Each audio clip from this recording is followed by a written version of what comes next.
asalaamaaleykum wa rahmatullahi taala wa barakaatuhu mbokki jullit yi mbokki taalibe yi ñu ngi ñëwaat ak yéen ci naafila sëriñ Souhaïbou Mbacké gi te ji di sunu fukkeelu guddi ak benn sëriñ bi nee na ku ci julli ñeenti rakka bu ci ne mu jàng ci fatiha benn yoon ak ina anzalnaahu juróom-ñaari yoon ak qul yaa ayyuhal kaafiruun juróom-ñaari yoon ak qul huwallaahu ahadun juróom-ñaari yoon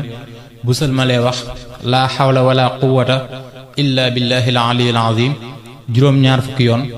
julli ci yonente bi sallallahu taala alayhi bi alihi wa sahbihi wa sallama juróom-ñaar fukki yoon sunu borom dana ko jéggal bàkkaaram yu njëkk ak yu mujj te aaya bu ne dana ko bindal jaamu yàlla ak at te mel na ne ku góoreel junni jaam saraxi junni dinaar leel junni ñu xiif wodd junni ñu rafle te it lépp lu nekk ci kaw suuf dana ko jéggalul yàlla sunu borom te dana am kóolute ci balaa yi ak fitna yi akub xiif ak tawat ak dof te sunu borom dana woyofal faatu ci moom te dana dugg aljana it te dee su ko xisaab jërë ngeen jëf